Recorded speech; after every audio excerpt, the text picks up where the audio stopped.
The story kicks off with our protagonist, Takumi Aruma, suddenly finding himself face to face with the goddess Nolan. Before he can even process the situation, she hits him with a heartfelt, "My bad." Turns out, Takumi wasn't actually supposed to be here. His summoning was a complete accident.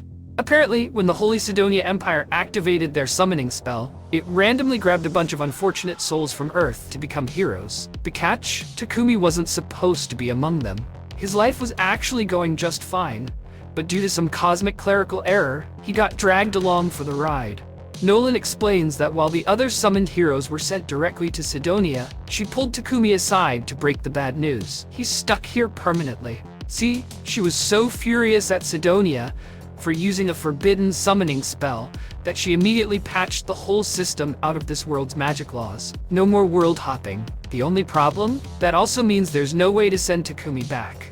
Oh, and the process of summoning technically killed him, which seems like something that should have been mentioned earlier. Understandably, Takumi starts panicking over his newfound ghost status, but Nolan reassures him that she's got a plan. While she can't send him back, she can give him a new body and make him a proper citizen of this world. As an apology for the whole "oops, you're dead" situation, she even offers to grant him her blessing. With no real alternatives, since being a ghost forever isn't on his bucket list, Takumi agrees.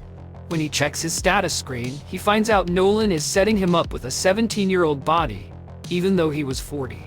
When he points this out, she just waves it off as an unimportant detail. More importantly, he needs to pick a job. She explains that he can either choose a combat job like swordsman, knight, or hunter, or he can go for a production job if he's not keen on getting stabbed.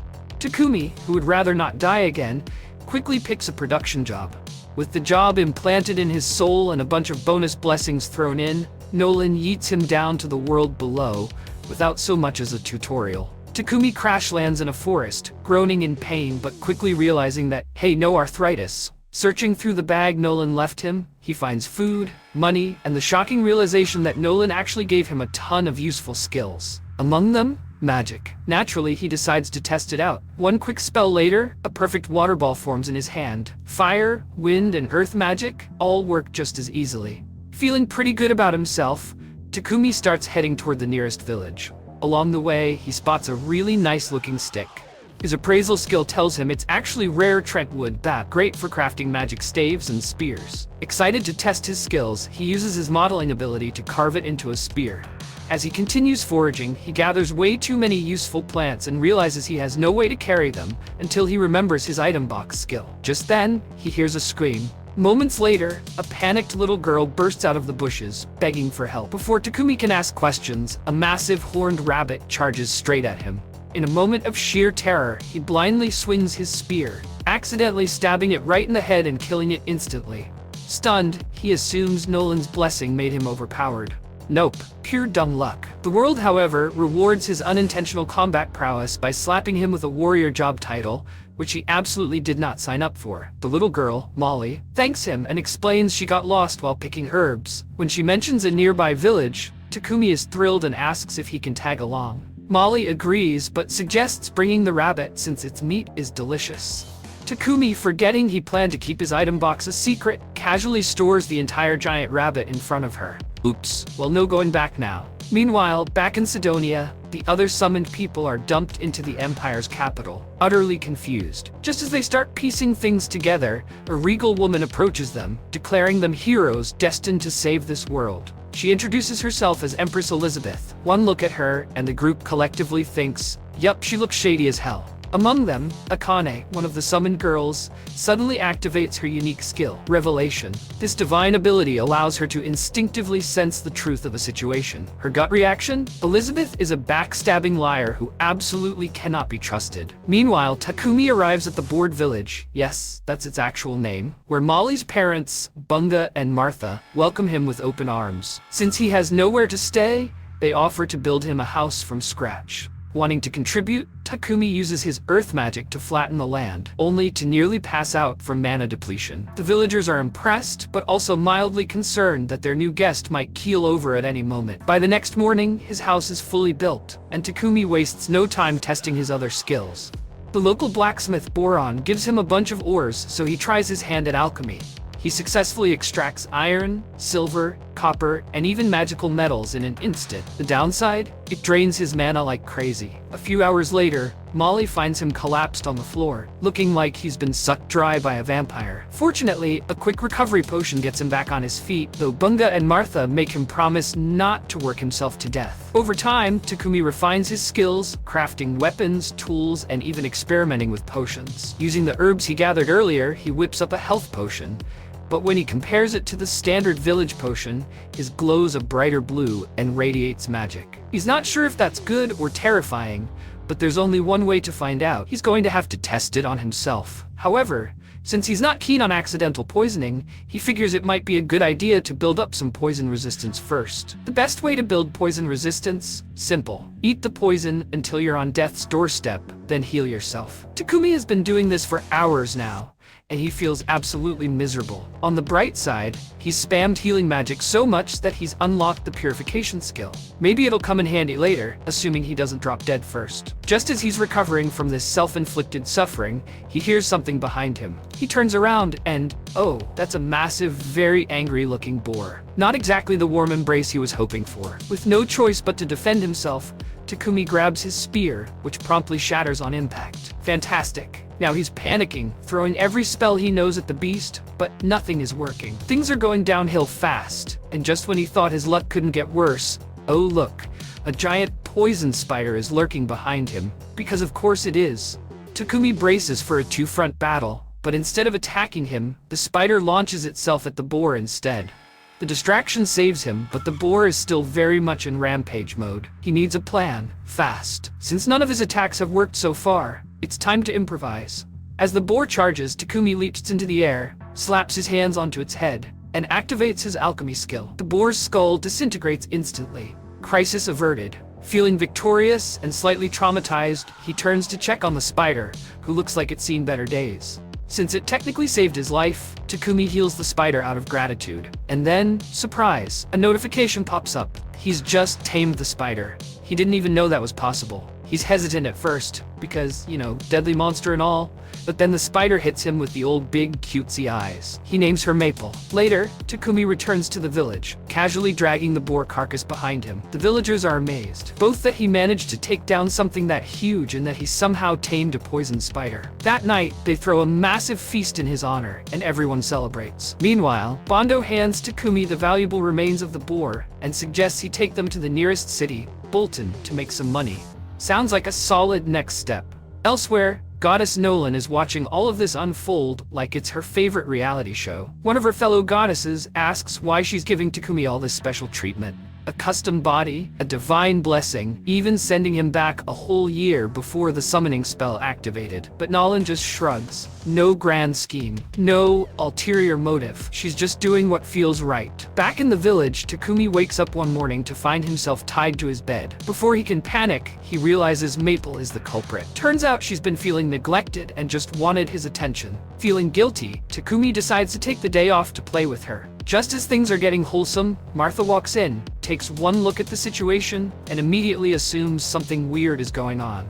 Takumi scrambles to explain, and while Martha eventually accepts his excuse, she also notices Maple's silk looks really high quality. And just like that, Maple goes from lonely pet to walking textile factory. By the end of the day, Martha successfully crafts a spider silk shirt, and the village ladies are obsessed with it. Apparently, spider silk is a luxury material that only nobles can afford. Maple, now a one-spider industry, starts churning out more silk, but it means she won't get to play with Takumi anymore. He's a little disappointed, but there's still plenty for him to do. A month passes, and Takumi prepares to leave for Bolton to study alchemy. Saying goodbye isn't easy. He's grown attached to the villagers, but he knows it's time to move on. Before he goes, he sharpens his blacksmithing skills under Boron's guidance, crafting himself a chest plate and some steel-toe boots. Boron jokes that the boots will be great for kicking things, but Takumi insists he's not a fighter. Bunga, understanding Takumi's ambitions, arranges for him to travel with a merchant named Popek. The village is sad to see him go, but they know this is the right move. As a parting gift,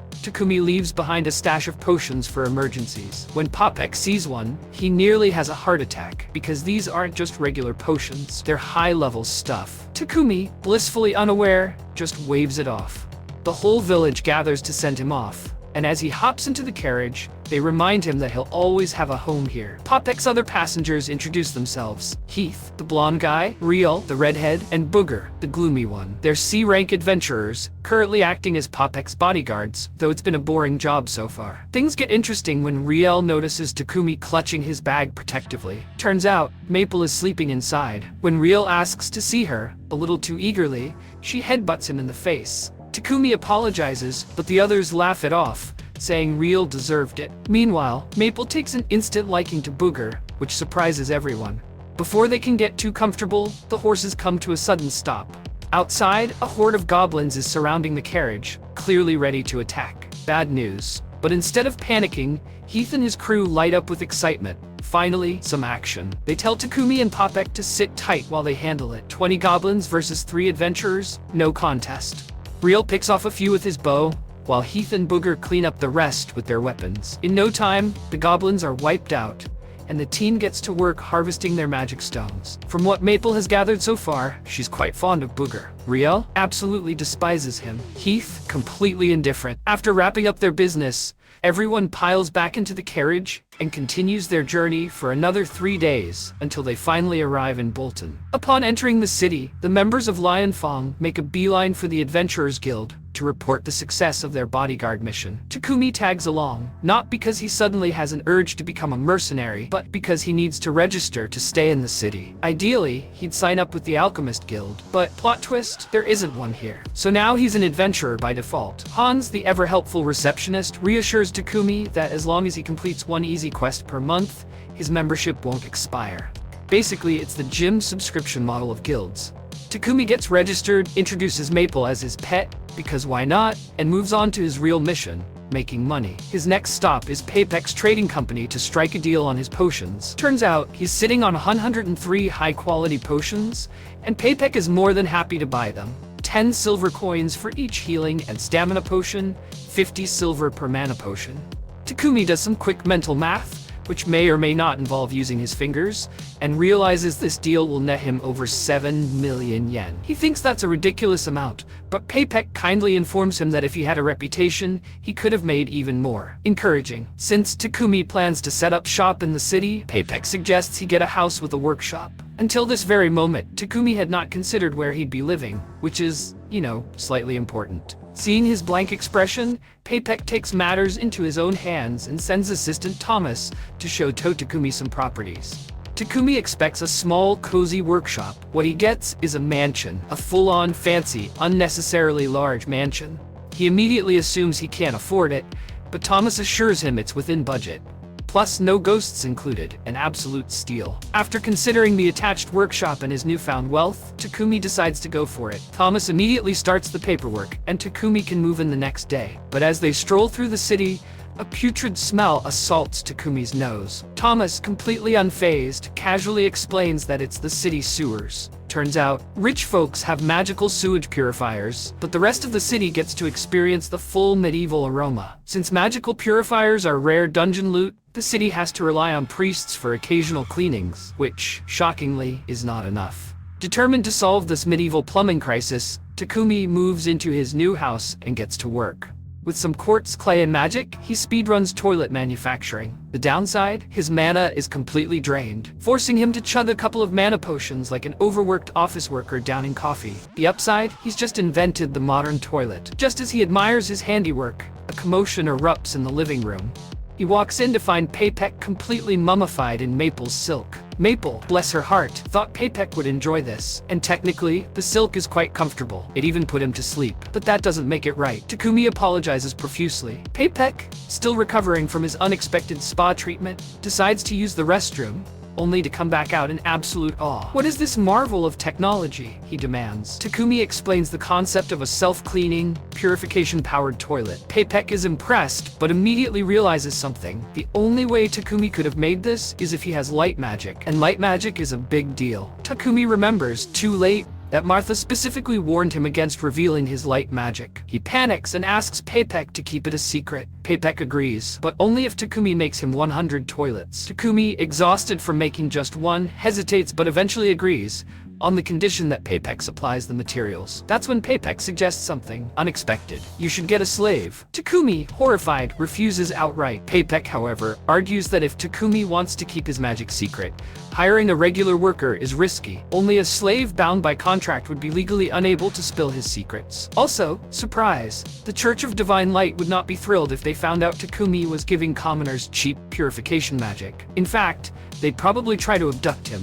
Reluctantly realizing he can't make 100 toilets alone and also adventure for the guild, Takumi caves. He agrees to buy a slave, but only because he has no other choice. Papek takes him to Mulan Trading Company, where the most ethical slave traders operate, which is a bit like saying the friendliest loan sharks. Papek goes to negotiate while Takumi steps outside, where he stumbles upon a stunning elf girl. The moment she sees him, she tells him, in no uncertain terms, to scram. Inside, Papek introduces Takumi to Mulan, the owner, and casually mentions that Takumi is buying a slave against his will.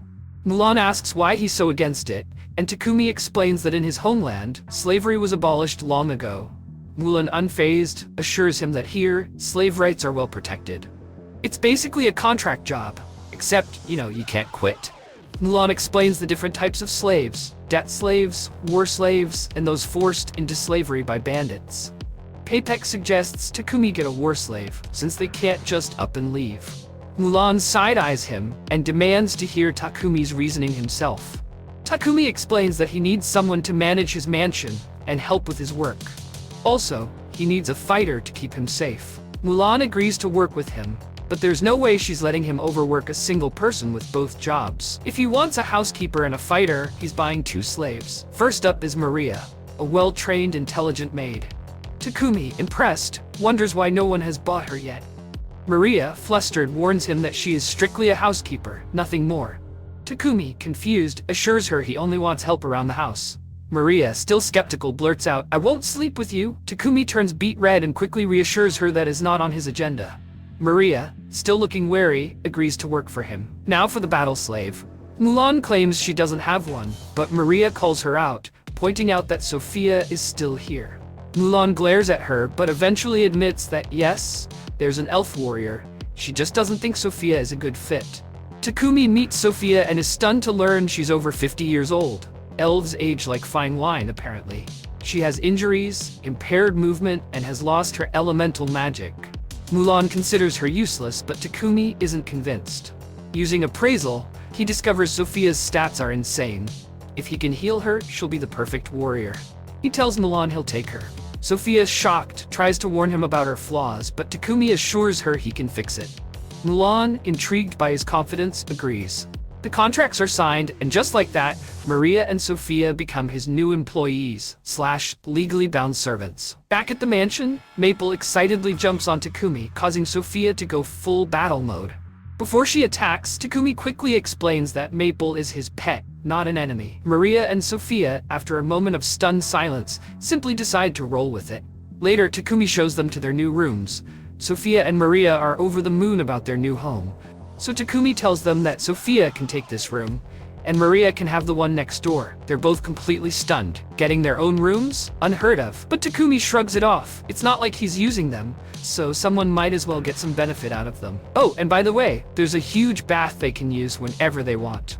That's all Maria needs to hear. She's practically bouncing off the walls with excitement. Later, the two of them soak in the bath, and Maria can't help but gush about how relieved she is that Takumi also bought Sophia. Honestly, she thought Mulan was never going to let her go. For 50 years, people offered ridiculous amounts of money for Sophia, and Mulan turned down every single one of them. So for her to finally sell her to Takumi, that must mean she saw something good in him. Sophia agrees that Takumi seems kind, but she's not completely sold on him just yet. They barely know anything about him, after all. In fact, when Mulan was writing up the sales contract, Sophia happened to glance at Takumi's file. And well, most of his background information, like his hometown, family, or anything important, was conveniently missing. She hasn't told Maria about this, but let's be real, that's suspicious.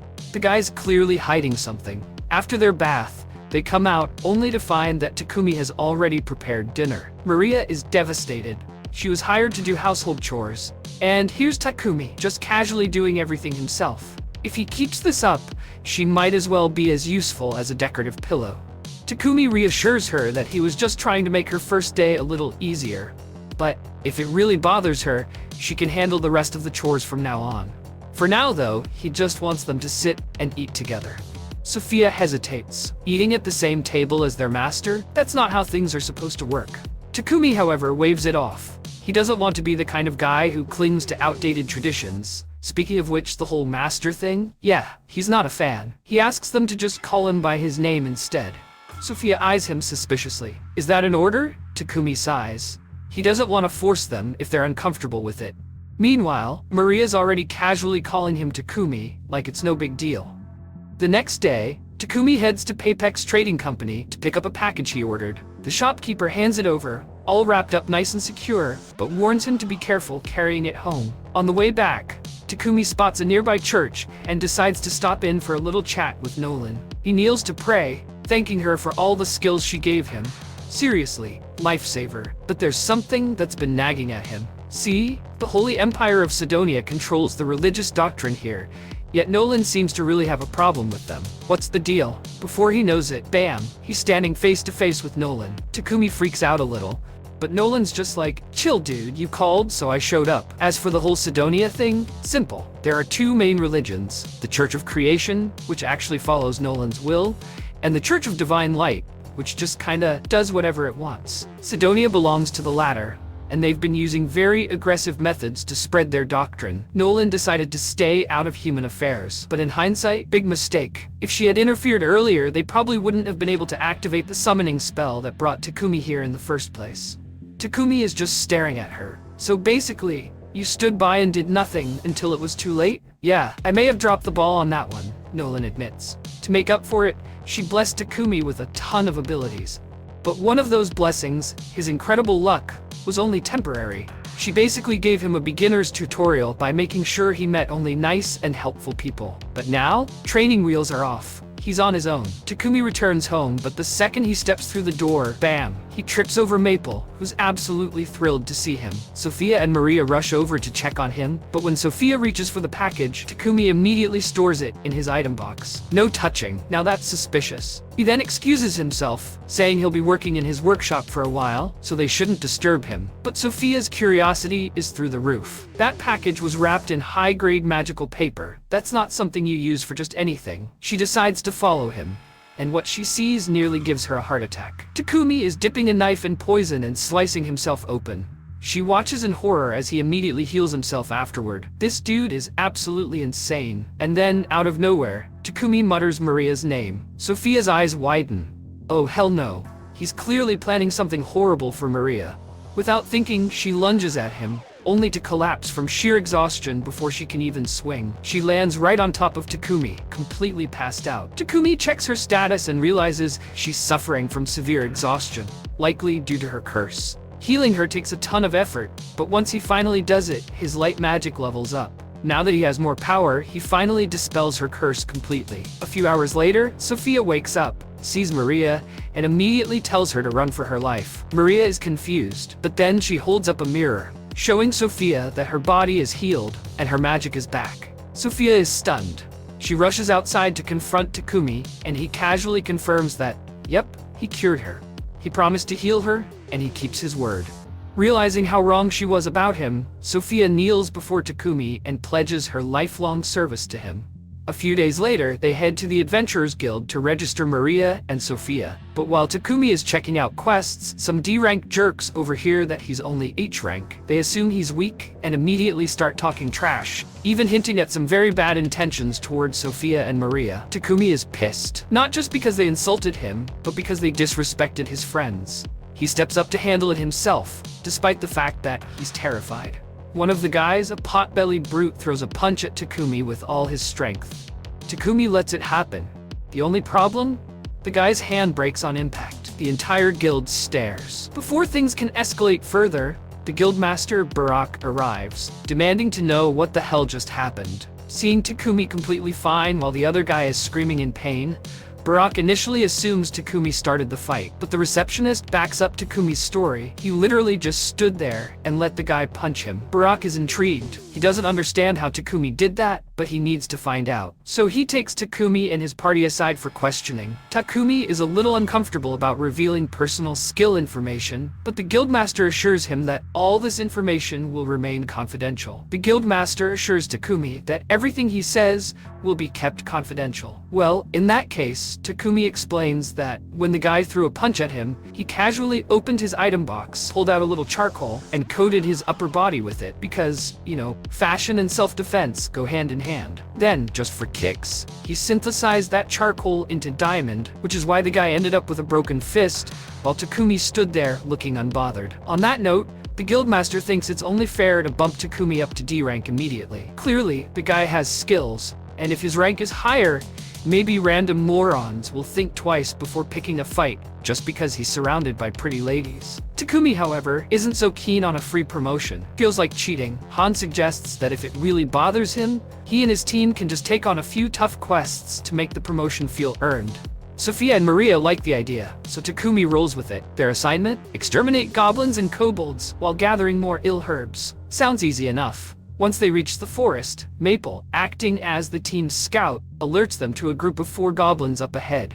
Sophia, always eager to flex her sword skills, dashes forward and slices through 2 of them in one swing. The other 2 don't fare much better. Maple trips them up with her web, and before they can even curse their luck, Takumi and Maria finish them off with quick stabs to the neck. Takumi's impressed with their efficiency, but something feels off. There are way too many monsters around. With nearly 100 goblins and kobolds down, Sophia suspects they've stumbled onto a monster encampment. And where there's a monster encampment, there's probably a goblin general lurking around. That's a C-rank monster, typically requiring 5 D-rank parties to take down.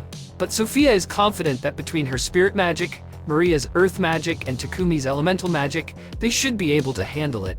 Takumi, being the cautious one, isn't so sure. But since Maria and Sophia seem so confident, he decides to trust them.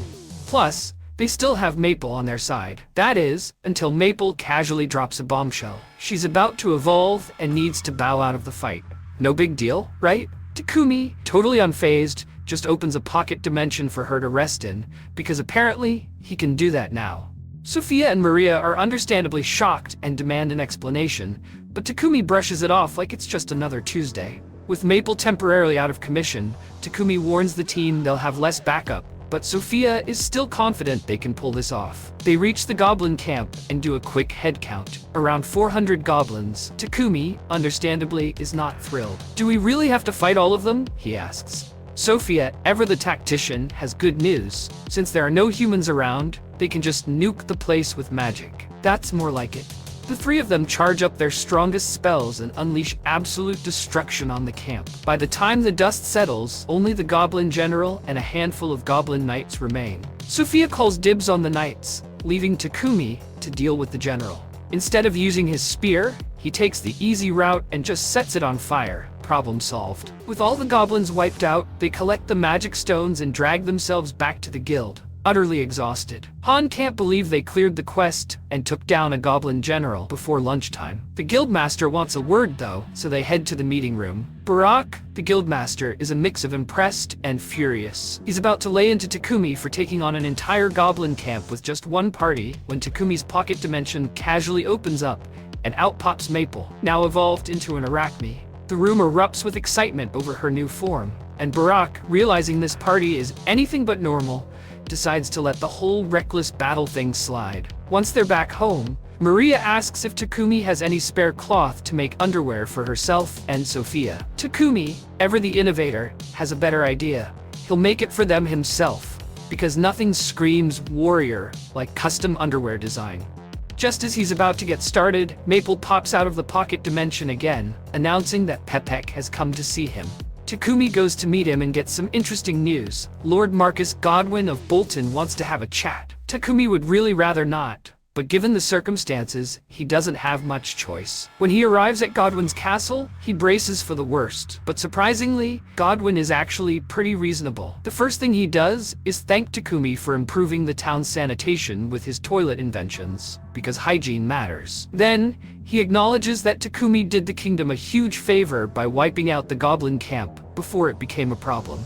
He warns Takumi that Sidonia will definitely come after him at some point, so he should be careful. A few days later, Takumi finally finishes making the underwear, but the project ended up being way more complicated than he expected. He looks absolutely drained. Sophia and Maria, however, are thrilled with the results and love the design. In his exhaustion, Takumi absent-mindedly asks if they want to try them on now, so he can see how they fit. A second later, he realizes how that sounded, panics, and runs out of the room. Sophia and Maria, a little disappointed, exchange looks, because honestly, they totally would have done it if he'd stayed. Needing a new project to clear his mind, Takumi decides to invent refrigerators. Once they're done, he proudly explains to the girls that they'll keep food cold so it won't spoil. They're fascinated by the cold air coming from the fridge, but unfortunately, Takumi's fridge can't run Halo. Maria, on the other hand, is just happy she can now cook with fresh ingredients. Takumi gives one fridge to Maria and sends 2 to Pepek for sale. With that handled,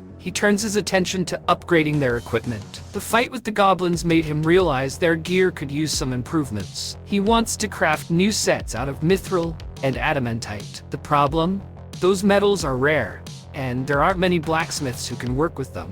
Hans suggests that if Takumi wants to get his hands on mithril and adamantite, he should head to a city called Horus near the kingdom of Barcula. The catch? The mines are off limits to anyone who isn't a blacksmith. But, hypothetically speaking, if Takumi just so happened to accept a quest to exterminate the monsters in the mines and, conveniently stumbled upon some rare metals along the way, well, who's going to stop him from mining a little for himself? The guildmaster appears out of nowhere with a perfect quest, gathering traitwood near the Horus mines. And while Takumi's at it, he'll need to escort someone, because of course, there's always more work. Takumi tries to pawn the escort duty off on Lion Fong, but they're busy with another mission, so the job's on him. He asks how long the journey will take, and Hans tells him that a horse-drawn carriage would take 7 days, but a monster horse could cut that time down to 4. Takumi loves the idea, but Riel pops in to burst his bubble. Lion Fong already took all the monster horses. Riel, fresh from a quest, has brought back a black buffalo before it spoils. Since he's staying in town for the night, Takumi invites him over for a bath. Riel, excited at the prospect of an actual bath, eagerly accepts. But before heading home, Takumi stops by Pepek's company and manages to convince him to lend a couple of monster horses for the mission. In return, Pepek asks for a cut of the ores Takumi finds in the mines. Also, about that fridge Takumi sold him earlier, Pepek loves it and wants more. Takumi sighs, already sensing that he's never going to get a break. Meanwhile, over at Takumi's mansion, Sophia is pacing around like a worried mother hen, convinced something terrible must have happened to him.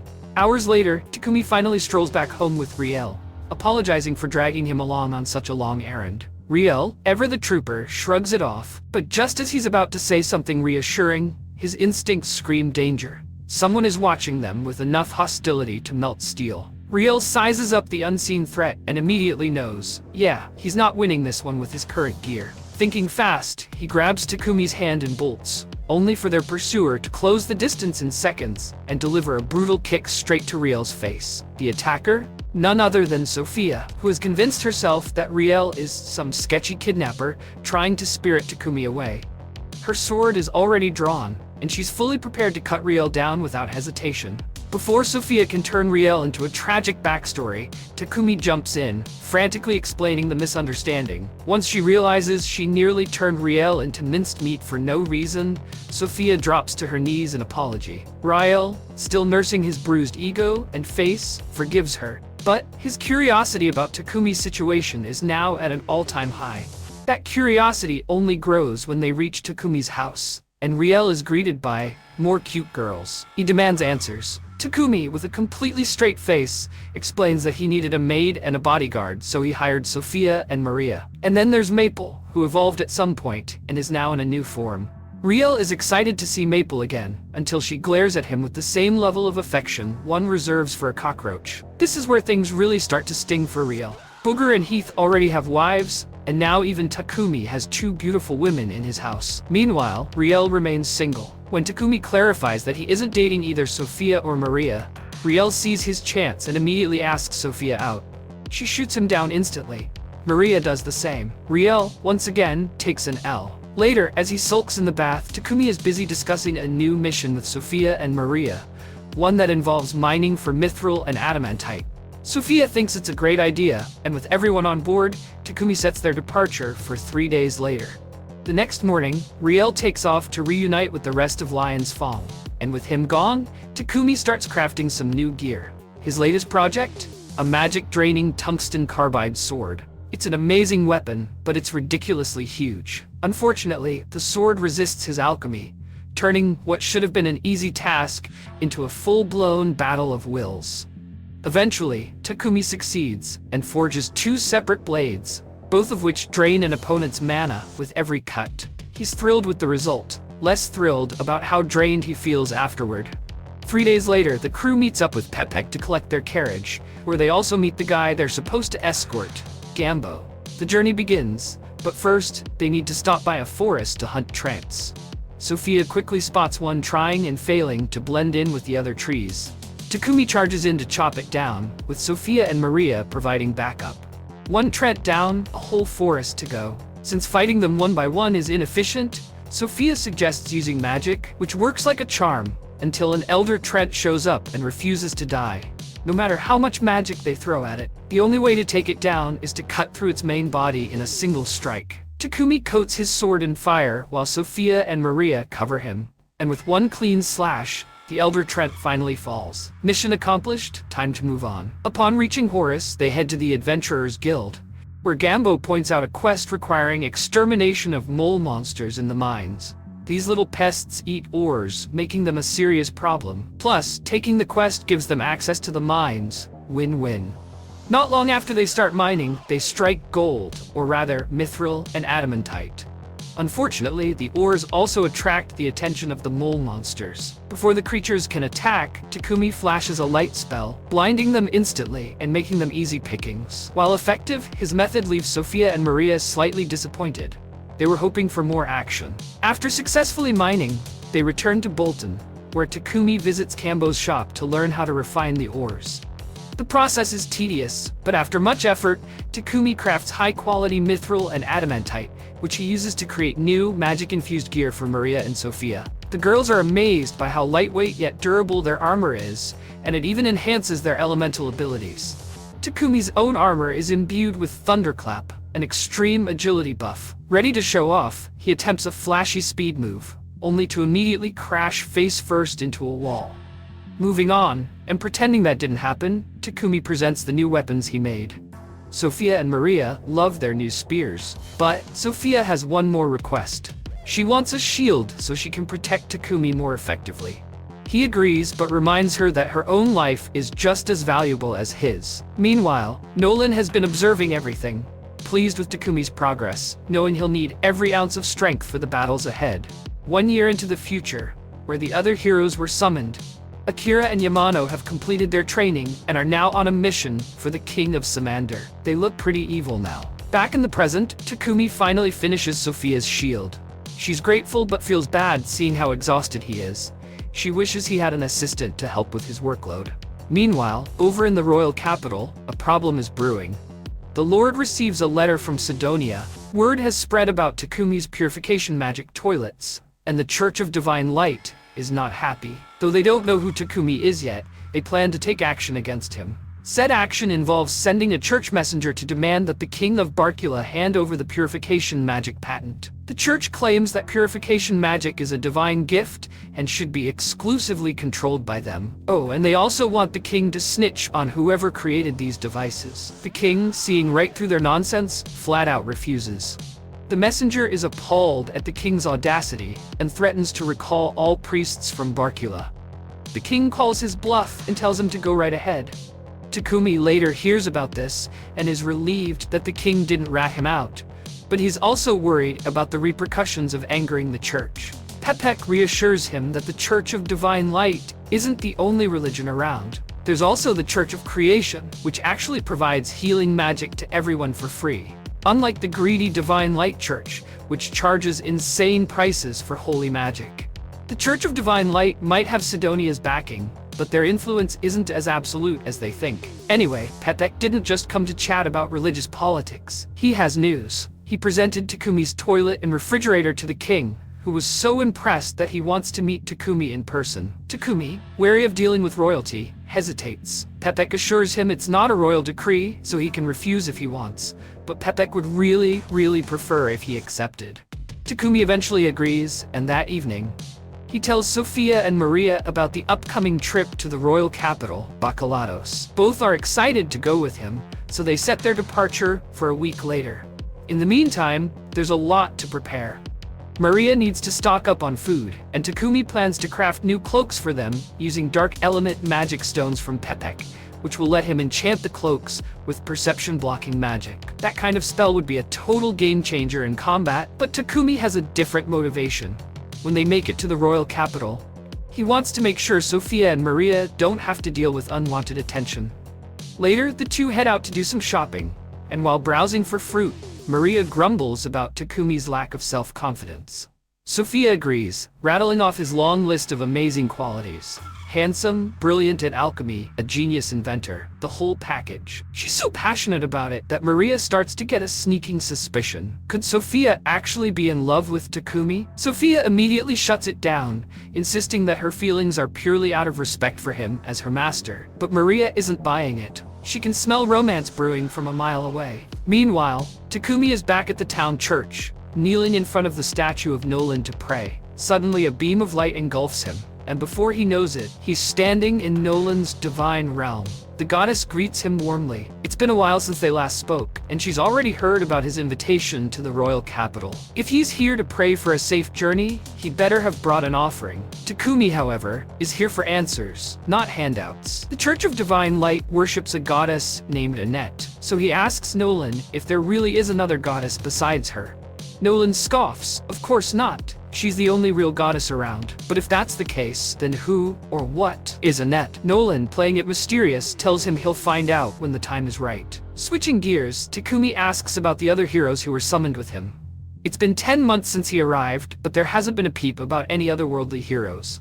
Nolan sheepishly admits that she may have, tampered with time a little. She actually sent Takumi 1 year into the past, meaning the other heroes haven't even been summoned yet. Takumi, understandably confused, asks why she went through all that trouble, but Nolan suddenly declares that his time is up. No more questions for today. Oh, and next time, he better bring sweets. Takumi protests, but Nolan chops him on the head, knocking him straight back to the mortal realm. When he comes to on the church floor, he gets the distinct feeling that Nolan was dodging his questions about the other heroes. But honestly, he wasn't planning on getting involved with them anyway, so whatever. He heads home to finish the cloaks he was making for Sofia and Maria, and when he gives them the final product, they're thrilled with the design. Takumi is pleased, but his work isn't done yet. He's got another project in mind. He takes them to his workshop and unveils his next big plan, building a carriage. With all their recent travels, it only makes sense to have their own ride, rather than constantly borrowing one. Of course, even if he builds the carriage, he still needs a horse. His plan? Borrow one from the guild. Maria, however, thinks that's a waste of time. Instead, why not just go to the Forest of Death outside Bolton and snag a unicorn or a drake horse? Way faster than any regular monster horse. Excited at the prospect, she's ready to head out immediately. Takumi, on the other hand, feels a creeping sense of unease.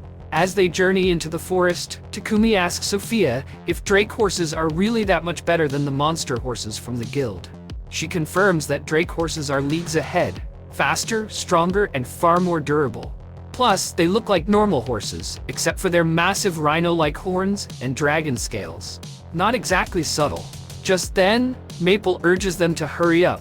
She's eager to get a new friend once Takumi forms a familiar contract with a horse. Before they can catch up, though, Sofia senses a monster nearby. She readies her sword, but when a bush wolf bursts from the underbrush, it sprints right past them instead of attacking. Takumi smugly points out that the anti-perception cloaks are working perfectly. Sofia, impressed but practical, suggests taking them off. After all, they won't be able to fight monsters if the monsters can't see them. Sure enough, the moment she removes the cloak, she slays a wild boar in one strike. Maria is delighted, already planning to cook up the meat for their trip. Meanwhile, Maple is growing impatient. But before they can move on, Takumi notices a fallen tree and, like a true craftsman, immediately thinks about using the wood for his carriage. He and Sophia get to work chopping it up, while Maria busies herself with preparing the boar meat. Maple, fed up with waiting, decides to go ahead alone to find a horse. As she ventures deeper into the forest, Maple notices an unusual number of dead trees. Something definitely isn't right. Eventually, she stumbles upon a drake lying on the ground, badly injured. She approaches cautiously, asking if it's hurt, only for the drake to immediately launch a lightning strike at her. She dodges easily and quickly realizes the drake is just scared. She recognizes that feeling. It's the same way she felt before Takumi took her in. Gently, she tells the drake not to worry. Her master is a kind person, and he'll help it once he arrives. Unfortunately, waiting peacefully isn't an option. Two termite monsters appear, and they do not look friendly. Maple quickly deduces that they're the ones who hurt the drake. Without hesitation, she ensnares them in her silk and tosses them toward the drake, which fries them with a lightning bolt. But there are more coming, and things aren't looking good. To buy time, Maple weaves a silk barrier, but she knows it won't last forever. She tries to call Takumi telepathically, but there's no response. Is he seriously still distracted by that tree? As the termites start breaking through, Maple braces herself for the worst. But just as she closes her eyes, ready to accept her fate, Takumi appears, standing over her. Relieved beyond words, Maple leaps into his arms. She was so scared when he didn't answer. Takumi explains that her silk barrier was the problem. It was so well woven that it blocked mana signals too. The moment he realized he lost her signal, he rushed over. He notices the wounded drake, and Maple pleads with him to save it. He extends his hand, but the drake, still wary, repels his magic. Sophia warns that they need to leave before more termites arrive. If they leave the drake here though, it won't survive. Takumi makes a snap decision. He'll store it in his pocket dimension and deal with it later. Sophia warns him that storing a high-level beast without a contract will put enormous strain on him. Takumi, ever the optimist, says he'll be fine. Spoiler, he was not fine. The second the drake enters his pocket dimension, Takumi passes out cold. Even after they bring him home, he doesn't wake up for 12 hours. Worse, as long as the drake is inside, his mana keeps draining. He'll wither away at this rate, and since he's unconscious, he can't release it. Thinking fast, Sophia contacts Maple inside the pocket dimension. Maple agrees to open it, but she warns that the drake will panic if it suddenly appears in an unfamiliar place. She sets up a tent outside to keep it calm. Once the drake is free, Takumi's mana should recover. In the meantime, Maria heads out for medical supplies while Sophia stays by Takumi's side. That night, Takumi finally wakes up and heads outside to check on the drake. Maple has been keeping it company, telling it all about him. Seeing that Maple trusts Takumi, the drake agrees to form a contract. Now that the bond is official, Takumi immediately heals its wounds. In an instant, the drake is back on its feet, fully recovered. But now, Takumi has a new dilemma: naming it. Since Maple is named after a leaf, he decides to stick to a plant theme. He names the drake Camellia, after the tree that stays green all year. With the crisis resolved, Maria calls everyone inside for dinner. After all, Takumi hasn't eaten in an entire day, and she made a feast. Meanwhile, elsewhere, a beast girl named Reva is meeting with a potential master at a slave trading company. The man is impressed by her magical abilities, but needs someone with more practical skills. Reva promises to work hard and improve, but the man declines. He needs someone who can help right away. Though he won't buy her, he wishes her luck in finding a master. Once the client walks away, Reva turns to Pullum with an apologetic look, feeling bad that he got rejected yet again. But Pullum, ever the optimist, just shrugs it off, telling her not to worry. Sooner or later, the right master will come along. Reva tries to hold on to that hope, but let's be real. She's been here for years and still hasn't found anyone willing to take her in. She can't help but think back to her old life with her younger brother and the desperate choice she made to sell herself into slavery just to provide for her family. And yet, after all this time, she hasn't even made a single cent. Talk about a bad investment. Meanwhile, over at Takumi's place, he's still grinding away on his latest project, his carriage. Maria, watching his non-stop hustle, is starting to get worried. She asks if he's planning to go back to Dagambo's workshop today. And sure enough, Takumi says he has to. There's still a ton of blacksmithing work to do before the big trip. Sophia chimes in, pointing out that between finishing the carriage, making potions, and building refrigerators for Paypek, he's basically running himself into the ground. And considering the fact that the guy hasn't taken a single break in days, she's genuinely worried he might end up working himself into an early grave. Takumi appreciates the concern, really, but he assures them he's totally fine and heads out as planned. First stop, the guild. As soon as he walks in, he's met with the sound of a man desperately trying to convince the guildmaster that he saw something absolutely horrifying. Intrigued, Takumi strolls up to the front desk and asks Hans what all the commotion is about. Turns out, there have been several reports of a strange creature lurking around outside. Takumi asks for a description, but no one actually knows what it looks like. Hans, however, has drawn a sketch based on the terrified witnesses' accounts. Even with the sketch, it's still a bit of a mystery, but since there haven't been any damage reports, Hans isn't too concerned. He then turns to Takumi and asks what brings him to the guild today. Takumi casually mentions that he's here to register his new pet. Hans, already expecting something weird given Takumi's track record, is still caught off guard when Takumi pulls Camilla out of his pocket dimension. The second Hans lays eyes on her, he glances down at his sketch and... oh no. Turns out, the terrifying monster everyone's been freaking out about is none other than Takumi's new pet. Cue the guildmaster dragging Takumi into a meeting to give him a thorough scolding while Takumi begs for mercy. Meanwhile, Sophia is out in town after meeting with Mulan. She had hoped Mulan would have some magically skilled slaves who could help Takumi with his work, but unfortunately, no luck. Instead, Mulan suggests she check out other slave traders in the area. As Sophia heads home, she runs into Maria, who's out shopping for ingredients to make lunch. Maria's noticed how exhausted Takumi has been lately and wants to cheer him up with a nice meal. But when they get to Dagambo's workshop to check on him, they find him knocked out cold in a pile of wood. Panic sets in for a moment before Dagambo reassures them that Takumi is just asleep. Though, given how hard he's been working without rest, it's no surprise. The guy literally worked himself to exhaustion, but still had a smile on his face right up until he collapsed. They'll be fine for now, but Dagambo warns them if they don't make Takumi slow down, one day he might actually keel over for good. After his well-earned nap, Takumi wakes up and finally finishes his carriage. And oh boy, is he proud of himself. Rightfully so too, because he straight up broke the laws of physics to build this thing. From the outside, it looks like a regular carriage, but step inside and boom. It's basically a mansion on wheels. Takumi put a ton of effort into enchanting the carriage with spatial magic to expand the interior, packing it with all the comforts of home so even the longest journeys would be a breeze. Naturally, everyone piles in to take it for a test run. Maria behind the reins is having the time of her life. The carriage is moving at terrifying speeds, yet inside, there's barely any vibration, no motion sickness, just pure comfort. Takumi, being the considerate genius he is, tells Maria she can suggest anything else she'd like added to the carriage. Without missing a beat, Maria requests death spikes. Just because. Functional? Not at all. Cool? Absolutely. Takumi listens to her idea, nods thoughtfully, and then completely ignores it. And with that, they carry on, counting down the days until their upcoming trip. When the time finally comes, they roll up to the city gate, where Lion's Fong is waiting for them, their designated escort to the capital. Paypek and the others arrive soon after, and with everyone accounted for, it's time to hit the road. Before they leave though, Paypek, ever the curious businessman, asks if he can take a peek inside Takumi's carriage.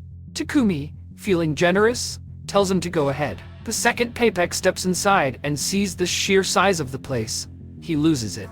He immediately starts bombarding Takumi with questions, begging to know how he pulled this off and even offering a hefty sum for the secret. Before he can get too carried away, Lord Godwin steps in to reel him back, reminding him not to put Takumi in an awkward spot. But then, in true noble fashion, Godwin loudly declares how much he would love to own a carriage like Takumi's.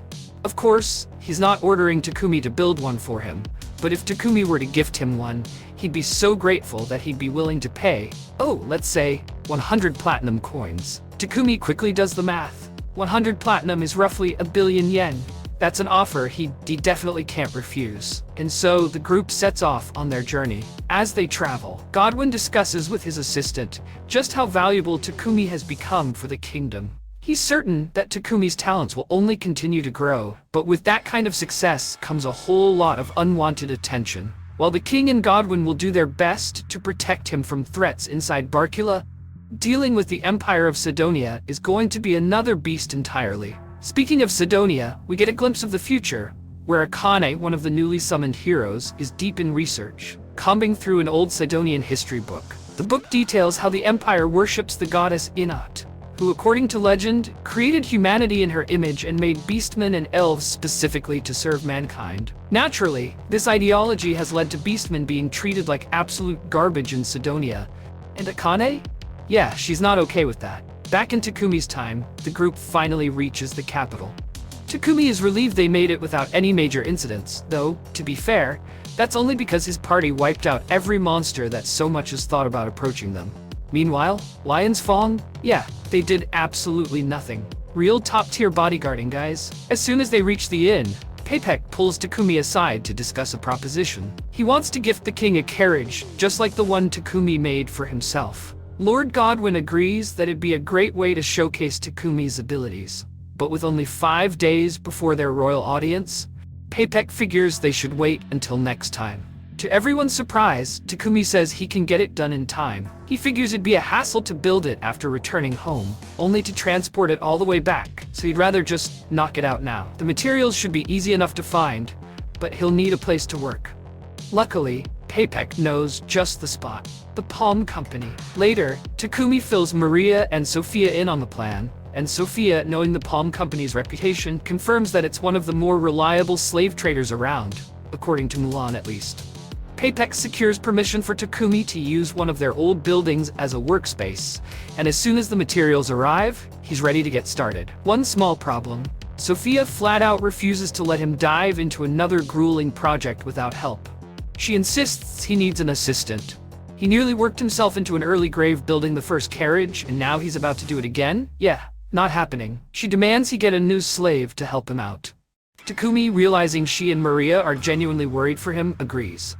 The next day, he meets with the Palm Company's owner and requests a slave with magical aptitude to assist with alchemy. Meanwhile, outside, Maria is frantically running up to Sophia. Maple has vanished. The little troublemaker had mentioned exploring earlier, and if anyone inside spots a giant spider just chilling in the halls, there's going to be chaos. Sophia rushes to find her, but by the time she does, it's too late. Maple has already scared the life out of poor Reva, who was just trying to enjoy her book. Maple, realizing what she's done, quickly apologizes. Sophia sighs, helps Reva to her feet, and makes a mental note to keep a closer eye on their 8-legged friend. As Reva flips through the book in her hands, she catches a glance at the cover. Alchemy. Her curiosity sparks, and she can't help but ask if Reva is interested in the subject. That's all the invitation Reva needs to launch into an enthusiastic explanation about her love for alchemy, practically radiating excitement. A few minutes later, she's escorted into the meeting room to meet Takumi. Palom had recommended her as a solid candidate for what Takumi needed, so here she was. She greets him and takes a seat, prepared to discuss the job. Or at least that was the plan. Instead, as Takumi starts listing off the tasks, Reva is zoning out completely. Anxiety takes over, and all she can think about is how this is probably going to end in rejection. Again, no job, no money, and her family still struggling. Then, like a beacon of hope, Takumi casually mentions needing someone with a little knowledge in alchemy. The second Reva hears the word alchemy, she practically jumps out of her chair. This is her jam, her passion, her reason for existing. She gets so fired up that before she knows it, she and Takumi are deep in a discussion about their favorite alchemy methods and theories. Takumi, clearly impressed, decides to test her skills with a little quiz. With a dramatic flourish, he rips a page out of his journal and hands it over. "Tell me what this magic circle does," he says. Reva takes one look and immediately recognizes it as a recomposition circle for making sweets. But something about it is off, and that tiny, nagging detail spirals her into a full-on panic attack. Tears well up as she stammers that she doesn't know the answer. This isn't the exact candy spell she's familiar with. Surely she's failed. Surely he's going to toss her out like yesterday's leftovers. Except he doesn't. Instead, he extends his hand and invites her to join his party. Turns out, she was actually right about it being a candy-making circle. Takumi just uses slightly different ingredients. The fact that she figured it out so quickly, that was enough to impress him. Without hesitation, he tells her he'd love to have her on the team. With her employment finally secured, Palom drafts up the contract, and Reva lets out a sigh of relief. But before they wrap up, she makes one request. She wants all her wages sent back to her village.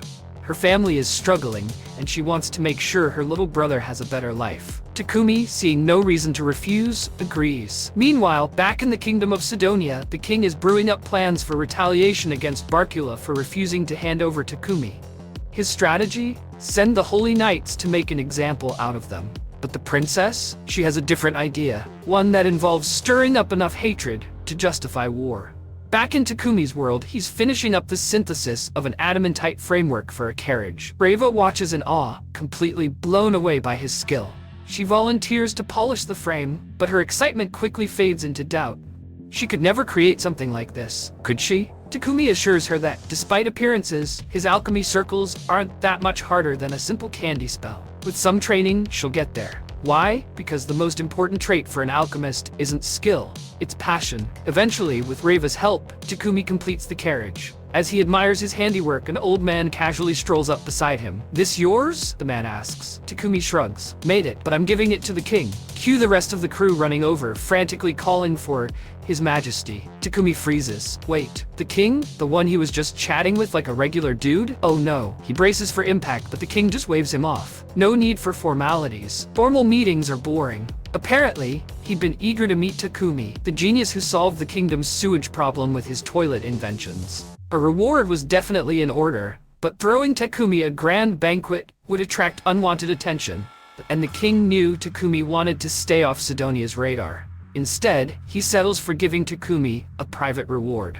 Later, as Takumi and his crew leave, the king watches from his window, instructing his attendants to keep Takumi's visit a secret. Of course, that's easier said than done. The moment Takumi's inventions start spreading, Sidonia will inevitably come knocking. Back at home, Takumi gathers his crew to discuss wages, only to be met with a bizarre twist. Maria and Sophia refuse to be paid. Maria insists that the food Takumi provides is more than enough, and Sophia, she doesn't see a need for money at all. Reva watches this chaos unfold like it's the best free entertainment she's had in weeks.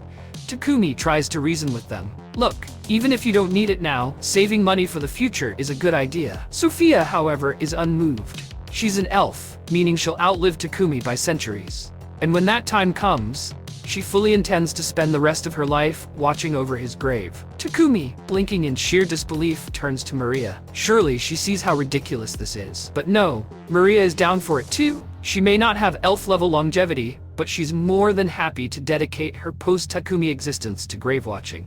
The sentiment is touching. Really, it is. But Takumi can't help but think, couldn't they plan for a future that doesn't involve eternal grave duty? Meanwhile, over in Sidonia, the princess has just received a troubling report. One of her spies managed to snag one of Takumi's purification devices, and she is not happy. How dare someone replicate holy magic instead of paying them for it? This blasphemy cannot stand. And since the devices originated from Bolton, she's sending a team to eliminate whoever is responsible. Back in Takumi's world, Reva suddenly asks him if she can register at the Adventurers Guild. Takumi, surprised, asks why. Her answer? She wants to help, just like Maria and Sophia. Plus, higher stats mean better alchemy. When she puts it like that, Takumi sees the logic and agrees. At the guild, Reva gets her adventurer's card, and the conversation quickly shifts to another pressing matter. Takumi's party still doesn't have a name. The guild insists that a group of their caliber needs an official name. Takumi, however, doesn't see the big deal. He never wanted to be an adventurer in the first place. That's when Barak shows up. Loud, boisterous, and entirely too enthusiastic. You need a name and a frontliner, he declares. I'll train you until you're the best. Takumi, very much not interested in that plan, protests. But Barak doesn't take no for an answer. The training begins immediately, and by training, we mean Barak enthusiastically yeeting Takumi across the training grounds. Takumi, battered, bruised, and desperately trying to think of a party name that isn't toilet-related, finally gives up. Maria, trying to be helpful, suggests a name, only for everyone to agree that she is somehow even worse at naming things than Takumi. Desperate, Takumi turns to Sophia, but she's too busy seething with rage over Barak's treatment of her master. She's already halfway to the guild, fists clenched, ready to throw hands. Takumi barely manages to stop her, explaining that painful as it was, Barak's training did improve his combat stats. Meanwhile, over in Sidonia, the other heroes are deep in training. Yamato is proving himself as a skilled warrior, but Akira? He's busy mocking him from the sidelines. Akane, growing more and more concerned, notices that both of them have changed since arriving. Something isn't right. And as she digs deeper, she begins uncovering troubling truths. Specifically, the doctrine of the Church of Divine Light, which preaches absolute human supremacy. But on the flip side, she also learns about the Church of Creation, which follows Nolan and treats everyone, human or demi-human, as equals. Sidonia is basically run by the Church of Divine Light, and if they summon heroes to bring world peace, you really gotta wonder what the royal family here has in mind for them. That's the kind of thought that gives you chills. Meanwhile, Takumi gifts Reva a ring and a staff since she wants to help with their adventuring.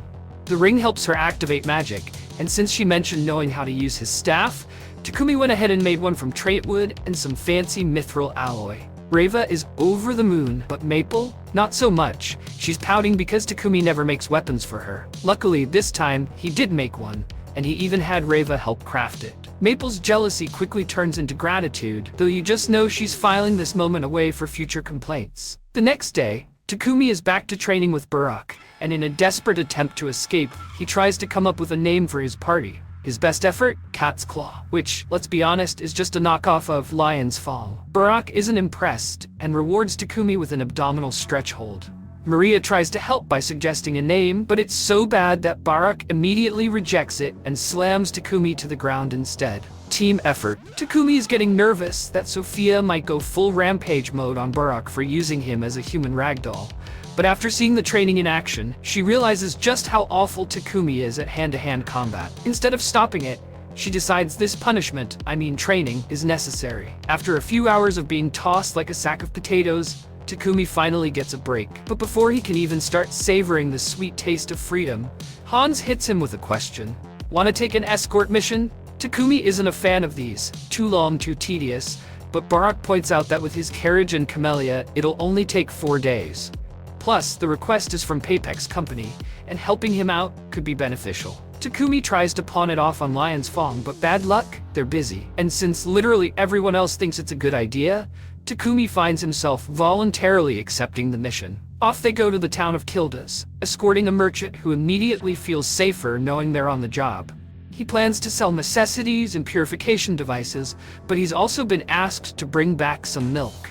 Takumi is stunned. There's milk in this world? He's never seen any. Turns out, Bolton just doesn't sell it, but Kildas has all sorts of dairy delights, including cheese. Suddenly, Takumi is way more excited about this trip than he should be. When they arrive, he insists everyone try cream stew, and the reaction is unanimous, delicious, and completely new.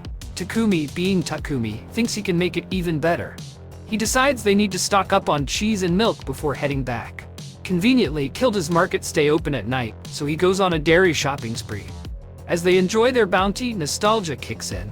The taste of milk and cheese reminds Takumi of Japan, but he doesn't miss his old life at all. His new one is way better. Sophia notices him deep in thought and asks if he ever thinks about going back. She, for one, prefers the present.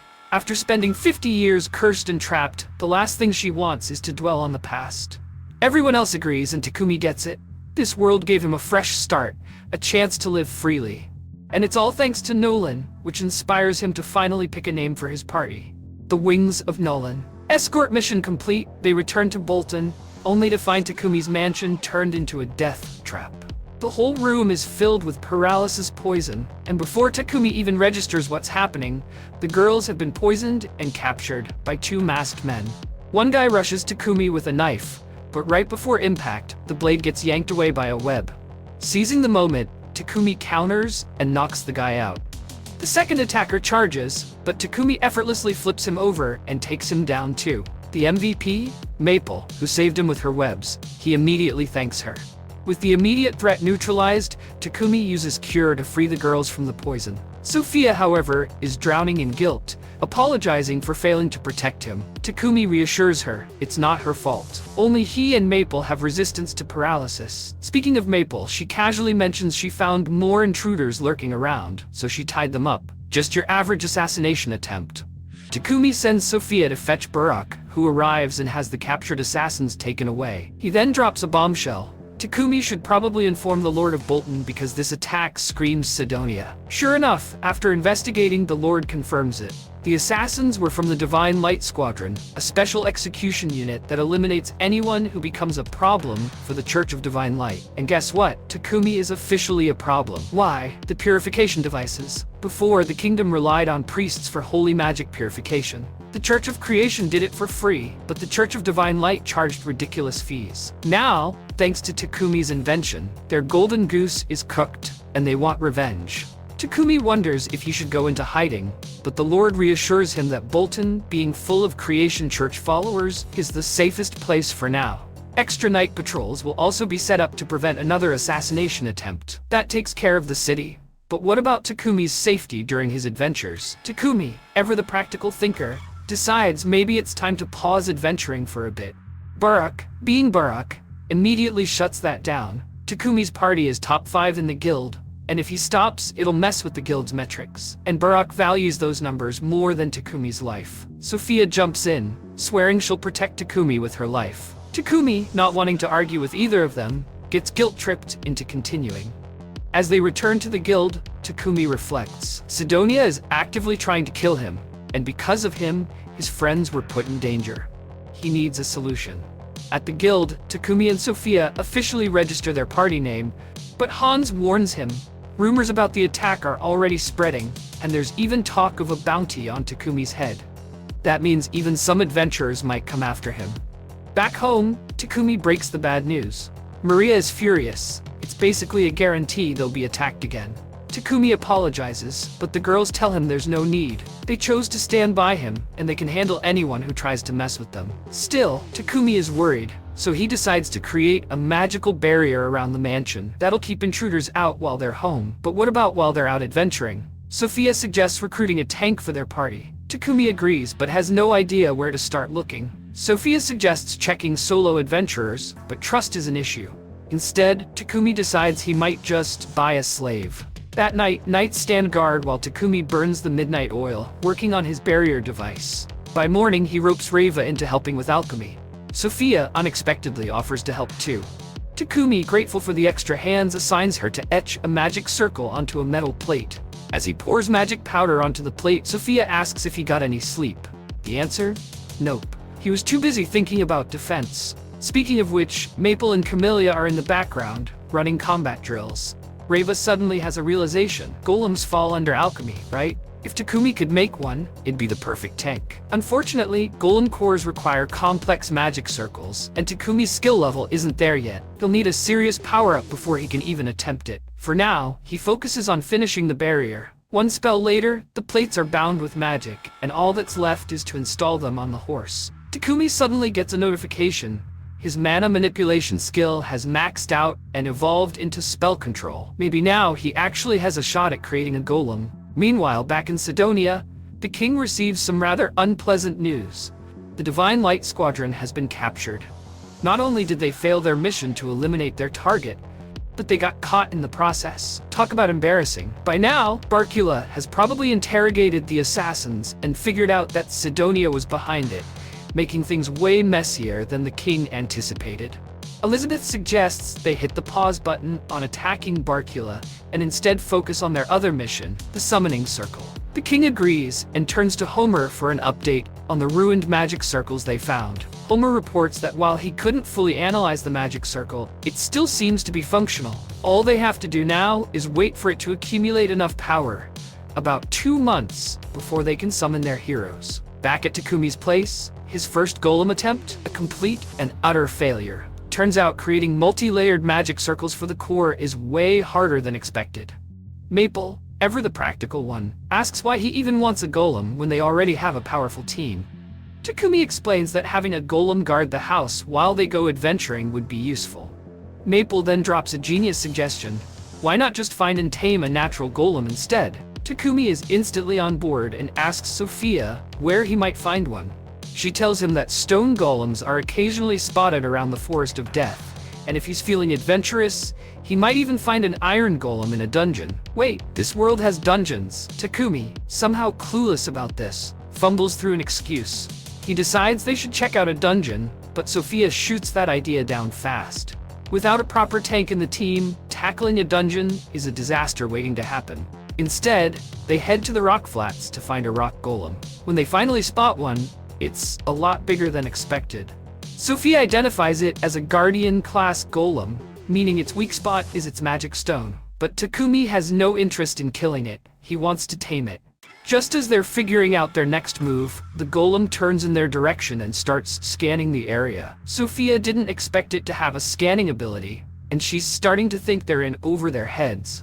She suggests looking for a different golem, but Takumi, ever stubborn, insists that this is the golem. After all, having something this powerful guarding his house would scare off just about anyone. Without another thought, Takumi runs out to challenge the golem, but before the team can launch an attack, he notices something strange. It's not attacking him. Taking a gamble, he reaches out and realizes the golem radiates energy similar to Nolan's. That can only mean one thing. It was likely created to guard Nolan's ancient ruins. And if that's true, then maybe Nolan's blessing will make it friendly. Holding his breath, Takumi stretches out his hand and attempts to tame the golem. And it actually works. No fighting necessary. The girls are beyond impressed. Maple asks what he's going to name it, and after a moment of deep thought, Takumi dubs it Titan. Everyone welcomes Titan to the team, and it seems like he's trying to communicate something, but his massive body isn't exactly built for expressing himself. Takumi decides he'll make him a new, more flexible body. But before they leave, Sophia points out a slight issue. Bringing a giant golem back into town might cause, well, panic. Takumi is about to stash Titan in his pocket dimension. But before he can, Titan suddenly starts crumbling, only to reform himself into a much smaller rock golem. Problem solved. Now they can bring him into town without turning heads. Meanwhile, in a far-off future, Akane watches as her friends grow stronger and way more ruthless. They're now powerful enough to wipe out the entire knight squad of the castle, and they're having way too much fun mocking the fallen knights. Back at Takumi's place, the first thing he does is get to work designing Titan's new body. Before he can start construction, though, he calls everyone together for a serious discussion. He announces that he's dissolving all the contracts he has with them. The room falls into stunned silence. The girls demand to know why, and Takumi explains that as long as they stay with him, they'll always be in danger. He doesn't want them to get hurt because of him. He's been thinking about this ever since their first major attack, and he's certain it's for the best.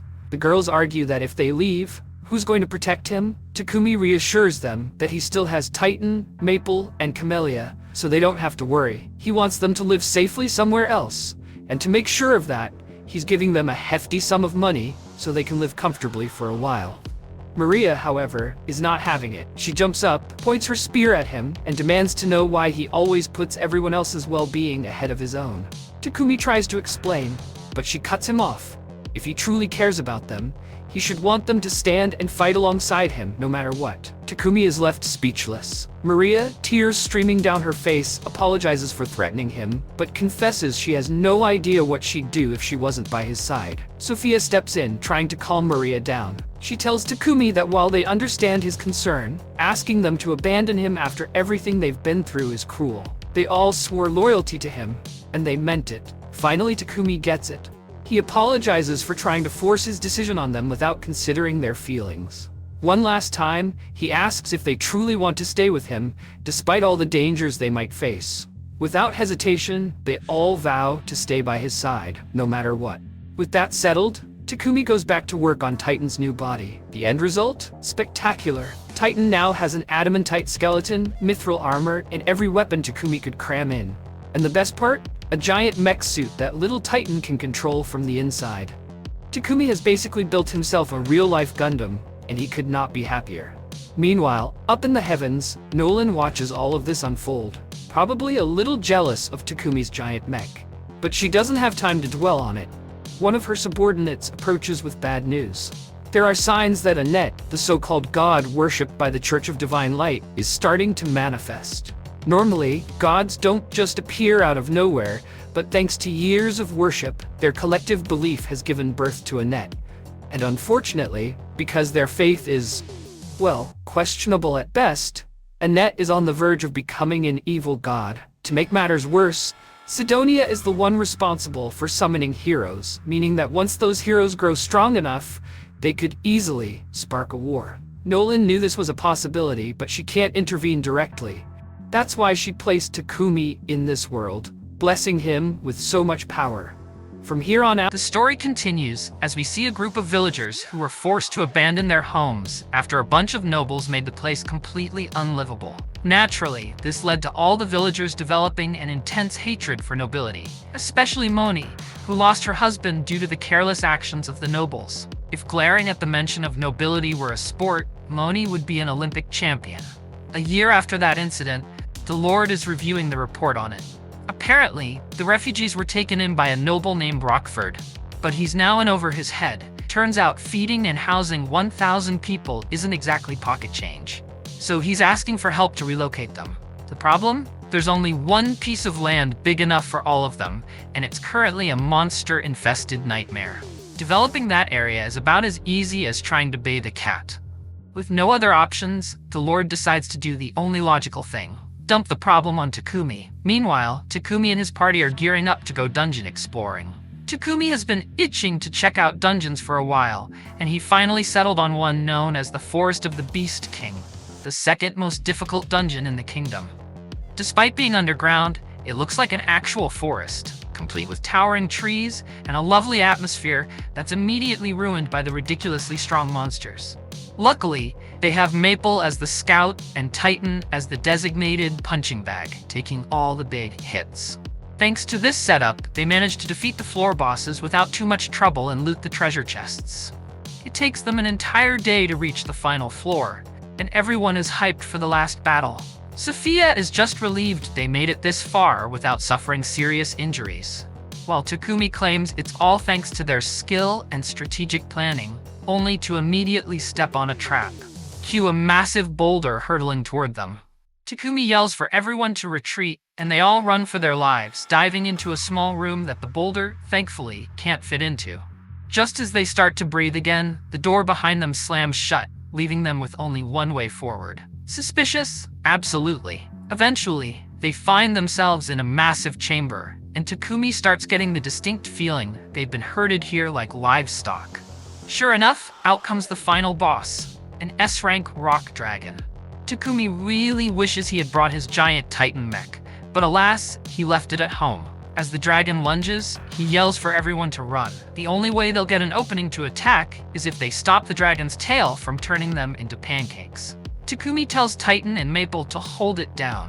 Titan grabs the tail, wrestling with it like he's in some kind of fantasy WWE match, while Maple secures it to the ground with her webs. With the tail pinned, Sophia charges in and starts stabbing aggressively, making the dragon scream in pain.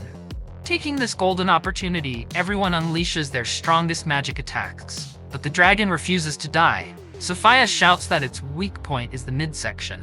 So, Takumi calls Chamiya and has her charge straight into the dragon's stomach. The attack lands a solid hit, and Takumi sees the perfect chance to finish it off. He rushes in for the final strike, only to immediately remember that he doesn't want to be barbecued alive by its fire breath.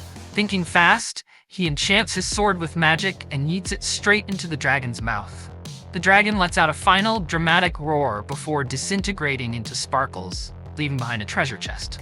Dungeon cleared. As a bonus, Takumi finds a dragon scale and immediately starts thinking of all the cool stuff he can make with it. After returning to Bolton, Takumi is immediately summoned by Marcus Godwin. The moment he steps into the mansion, Godwin asks him, "Are you familiar with the uninhabited land to the south?" Takumi recalls that it's basically a monster-infested wasteland that even neighboring nations refuse to deal with. The kingdom of Triara once tried to conquer it, but failed so miserably that they'd probably pretend it never happened. Godwin, in all seriousness, tells Takumi, "I need you to build a village there." Takumi stares at him, wondering if he heard that right. Build a village? In Monsterland? Godwin, clearly prepared for this reaction, reminds him about the giant wall Takumi built in mere minutes at another village. If anyone can make a livable place in a hostile wasteland, it's him. Sophia, however, is not thrilled. She reminds Godwin that Takumi still has a bounty on his head from Sidonia. Godwin acknowledges this, but insists that the situation is desperate. The refugees have been stuck in limbo for too long, and they need a permanent home. That's all Takumi needs to hear. Without hesitation, he accepts the challenge. Sophia tries to change his mind, pointing out the obvious dangers, but Takumi is set on this. When he first arrived, he had no home either, yet the villagers took him in. Now, it's his turn to do the same for the refugees. And so, Operation Build a Village begins. Takumi, his party, and a squad of knights set out to construct the settlement. First, he builds the roads, then uses magic to summon a massive rock wall around the area, even digging a giant moat to keep monsters out. Raver strengthens the walls, Maria works on the roads, and within just 10 days, the place is starting to look like an actual village. With everything set, Takumi asks Sophia to return to Bolton and inform Godwin that they're ready to receive the refugees. Sophia hops on Camellia and rushes back. When Godwin hears the news, he cannot believe they managed to build a functioning village in 10 days. Sure, it's not luxurious, but it's livable. That's more than anyone expected. With that, the order is given to relocate the refugees. As they march toward their new home under night escort, the villagers are skeptical, to say the least. They're heading into the southern frontier, aka Monsterland, and that alone is enough to give them anxiety. They also assume that the guy who built the village must be just another selfish noble who sees them as disposable labor. As they pull up to the village, the knight captain is absolutely floored by the sheer magnitude of the village walls. "This isn't a village," he mutters. "It's a fortress." The convoy crosses the drawbridge and enters the village, where they are greeted by Takumi. The knight captain, still processing what he's seeing, asks Takumi what on earth is going on. Takumi casually explains that he surrounded the village with ramparts and a massive gate for security. "As long as we don't get attacked by a dragon or something with wings, we should be fine," he says, completely unfazed. "Also, there's a castle on that hill over there," Takumi adds nonchalantly. "You know, just in case any officials come to visit." The knight captain blinks. Takumi nods, then continues his list. "We've got homes for everyone moving in, barracks for the knights, and I even built a sewage system, complete with purification devices. No more dumping waste into the river like savages." The knight captain takes a deep breath, trying to process all of this. "Takumi," he says slowly, "you were asked to build a village. This is a military stronghold. How did you do all this so fast?" The villagers who had been skeptical before now stare at their new home in awe. They may have doubted Takumi before, but seeing the place now, they can't believe their luck. However, one person remains unimpressed, Mani. Sophia notices Mani standing on a hill looking gloomy and decides to approach her. "Hey, are you here alone? My husband died in my old village." Sophia offers her condolences and realizes that tending the fields alone must be tough for Mani. "If you're open to it, I might have a different kind of work for you." Mani raises an eyebrow. "Oh," Sophia hesitates. "My master is the one who built this village. He's been really busy, so he needs someone to take care of his needs." Mani stares at her. Realizing how that sounded, Sophia quickly waves her hands. "Not like that. I mean, cooking and cleaning, since Maria is busy with construction too." After much convincing, Sophia brings Mani to meet Takumi. They gather in Takumi's house to discuss the details. Takumi smiles at her. "If you're okay with it, I'd love to have you help take care of us. Of course, I'll pay you a fair wage." Mani, however, remembers the betrayal she faced in her old village. She clenches her fists. "I vowed never to trust another noble again. Things may look good now, but sooner or later you'll cause the villagers great despair, just like all the others." Maria immediately jumps to Takumi's defense, but Mani isn't swayed. She refuses the job and leaves. But as she walks away, doubt creeps in. Maybe she had been too harsh. Maybe insulting the one guy who built an entire village fortress in record time wasn't the best idea. She figures Takumi will kick her out now. She decides to leave before that happens. However, just as she enters the forest, she encounters a massive horde of monsters. "Oh," she says, "I have made a terrible mistake." Back in the village, Maple suddenly stiffens. "Takumi, I sense a huge horde of monsters approaching the village. A lot of them." The villagers panic. "We're going to die." Takumi claps his hands. "Not happening." "Knight Captain, raise all the drawbridges. As long as they don't have wings, we're good." Meanwhile, outside, Mani is sprinting back to the village like her life depends on it. because it does. She sees the drawbridge being raised. Oh, come on! Inside the village, the knight captain suddenly remembers. Wasn't Mani outside the gates? The realization hits Takumi like a ton of bricks. He refuses to let anyone get hurt. Without hesitation, he jumps onto Titan and flies over the walls. Mani, meanwhile, has been cornered by 2 bush wolves. She closes her eyes, resigning herself to her fate. But at the last second, Takumi swoops in and snatches her away. You can relax now, he tells her, cutting the wolves in half with a single slash. Still in shock, stammers, there are more out there. Not a problem, Takumi says confidently. My friends are handling it. Right on cue, Sophia and the others return, announcing that all the monsters have been taken care of. Mani stares at Takumi, realization dawning. He wasn't like the nobles she had known. He actually cared. She bows her head. I was wrong about you. If you'll still have me, I would like to accept the job. Takumi grins. Welcome to the team. Meanwhile, the knight captain returns to Bolton and reports to Godwin about the incredible work Takumi has done. Godwin is impressed, but wonders if the fortress will be enough to secure their position against Sidonia. Over in Sidonia, the king receives a report about the newly built fortress near Barula. He is furious when he learns that this is the work of the same alchemist who has been causing trouble for them. However, Elizabeth reassures him that it won't be a problem for long. The summoning circle has gathered enough mana. It's time to summon the heroes. A massive wave of mana sweeps across the land, reaching all the way to Takumi and his village. As they sit down for lunch, they suddenly feel a sickening surge of mana. Takumi sets down his fork. Oh, that's not good. He remembers that Nolan told him he had been sent 1 year into the past from when the heroes would be summoned. And judging by the ominous energy in the air, yep, he mutters, they're here. Fast forward 3 months after the heroes were summoned, and they had all reached A rank. Nolan is already anticipating Sidonia's next move, and like clockwork, Elizabeth calls the heroes for a big announcement. She declares it's time to introduce the world to its new heroes, and she's taking them on a tour to showcase their power. Akira and Yamato are practically vibrating with excitement at the thought of being hailed as heroes, while Akane is over here pretending to be thrilled while secretly side-eyeing Elizabeth and the king. Meanwhile, over on Takumi's end, his village has officially been named Wedge Fort and is booming with merchants and craftsmen setting up shop. Out in the forest, Sophia is on her usual monster-slaying spree when Maple shows up, dragging some weird creature behind her. Sophia immediately recognizes it as a bush lizard and is now officially concerned because the monsters in this area are leveling up way too fast. She reports her worries to the team, who offer to help, but Sophia is like, nah, I got this. What really bugs her is why the monsters are suddenly getting stronger. She suspects it might have something to do with that massive energy fluctuation they felt 3 months ago. Takumi, remembering what Nolan said about the hero summoning, knows he needs to keep his guard up, but also has no clue what to expect. Later that evening, the knight captain informs Takumi that Barok is summoning him for a quest. Before heading back, he asks if anything spicy happened in Bolton while he was gone. The knight shrugs and says, not really, but rumor has it 3 heroes popped up in Sidonia.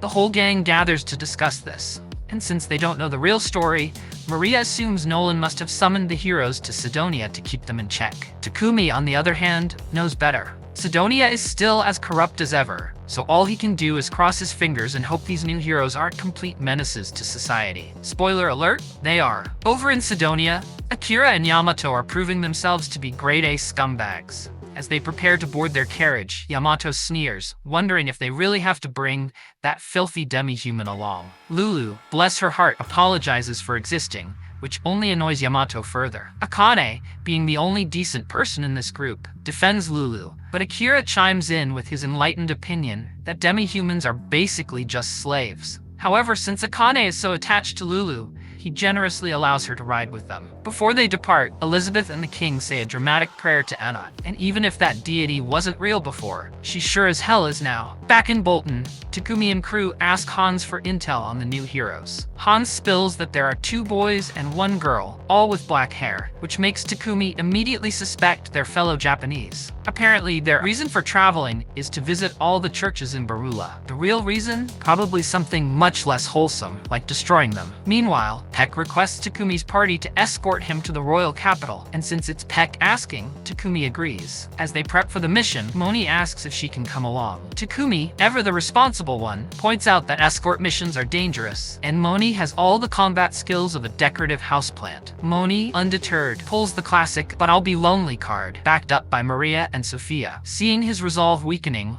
Moni throws in the ultimate weapon, puppy dog eyes. Takumi folds like a cheap deck chair and agrees, on the condition that she sticks close to Maria or Ra. Now they just have to register her as an adventurer. Meanwhile, in the hero's carriage, Akira and Yamato are grumbling about the lack of suspension. Akira mentions that Barula has a newfangled carriage with actual suspension, and also, fun fact, Barula has a ton of elves. This somehow leads to them casually discussing elf trafficking, because of course, it does. The knight captain reminds them that Barula has strict laws against slave trading, but Akira and Yamato could not care less. They're level 30 adventurers, which in their minds makes them untouchable. Akane, now physically nauseous, knows she has to do something before they go full villain. A few days later, Takumi completes his escort mission and heads to the guild. The receptionist congratulates him, Sophia, and Maria on their promotion to A rank, while Moni moves up to D rank. But before they can celebrate, a commotion erupts at the back of the guild. The heroes have arrived. Akira, ever the people's champion, demands everyone clear the way. When someone dares to breathe in his direction, he punches the poor guy. And just when things couldn't get worse, Akira and Yamato spot Takumi with his beautiful slaves,